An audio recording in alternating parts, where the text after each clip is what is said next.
Hi friends, ಹೇಗಿದ್ದೀರಾ? ನಾನು ನಿಮ್ಮ ಜಾನ್ವಿ ಪ್ರಮೋದ್. ನಾವು ತುಂಬ ದಿನದಿಂದ ಅಂದ್ಕೊತಾ ಇದ್ವಿ ಧರ್ಮಸ್ಥಳಕ್ಕೆ ಹೋಗೋಣ ಹೋಗೋಣ ಅಂತ. ಅದು ಇವತ್ತು ಕೂಡಿ ಬಂತು ಅನಿಸುತ್ತೆ. ಬೆಳಗ್ಗೆ 6 o'clock ಹೊರಟ್ವಿ.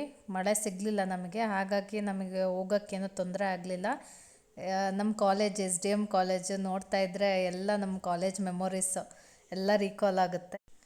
9 o'clock ನಾವು ರೀಚ್ ಆದ್ವಿ. ಬ್ರೇಕ್ಫಾಸ್ಟ್ ಎಲ್ಲ ಮಾಡಿ ನಾವು ದರ್ಶನಕ್ಕೆ ಅಂತ ಹೋದ್ವಿ 9:30ಗೆ. 10:30 ಒಳಗಡೆ ಹೊರಗಡೆ ಇದ್ವಿ. ಅಷ್ಟು ರಶ್ ಇರಲಿಲ್ಲ. ನಾವು ಹೊರಗಡೆ ಬಂದಮೇಲೆ ಸ್ವಲ್ಪ ಜನ ಆದರು. ದರ್ಶನ ಅಂತೂ ತುಂಬ ಚೆನ್ನಾಗಾಯಿತು. ನನಗಂತೂ ಖುಷಿ ಆಯಿತು, ಅಷ್ಟು ಬೇಗ ಹೋಗಿದ್ದಕ್ಕೂ ನಮಗೆ ಚೆನ್ನಾಗಿ ದರ್ಶನ ಆಯಿತು ಅಂತ. ಉತ್ಕರ್ಷಿ ಕ್ಯೂವಲ್ಲಿ ಹೋಗೋದೇ ಒಂದು ಖುಷಿ. ಎಲ್ಲ ಖಾಲಿ ಖಾಲಿ ಇತ್ತಲ್ಲ. ಸ್ವಲ್ಪ ಕ್ಯೂ ಸಿಸ್ಟಮ್ ಎಲ್ಲ ಇವಾಗ ಚೇಂಜ್ ಆಗಿದೆ ಧರ್ಮಸ್ಥಳದಲ್ಲಿ.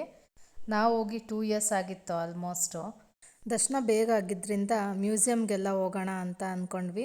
ಕಾರ್ ಮ್ಯೂಸಿಯಮಿಗೆ ಬಂದ್ವಿ. ತುಂಬ ಇಷ್ಟ ಆಯಿತು ಎಲ್ಲ ವೆಹಿಕಲ್ಲು ನೋಡಿಬಿಟ್ಟು ಉತ್ಕರ್ಷ್ಗೆ. ಇನ್ನು ವೆದರ್ ಹೇಳಬೇಕು ಅಂತ ಹೇಳಿದ್ರೆ ಬಿಸಿಲಿರಲಿಲ್ಲ, ಮೋಡ ಇತ್ತು. ಅಂತೂ ಕೂಡ ಸೆಕೆ ತಡ್ಕೊಳಕ್ಕಾಗಲಿಲ್ಲ ನಮಗೆ, ಸಖತ್ತು ಸೆಕೆ ಆಗ್ತಿತ್ತು.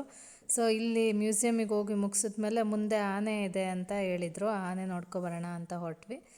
ಸೊ ಅದೆಷ್ಟು ಇದು ಮಾಡಿದ್ರು ಈ ಕಡೆ ತಿರುಗ್ತಾನೆ ಇರಲಿಲ್ಲ. ಹಾಗೆ ನೋಡ್ಕೊಂಡು ವಾಪಸ್ ಹೊರಟ್ವಿ. Okay, thank you. ನೆಕ್ಸ್ಟ್ ವ್ಲಾಗಲ್ಲಿ ಸಿಗೋಣ.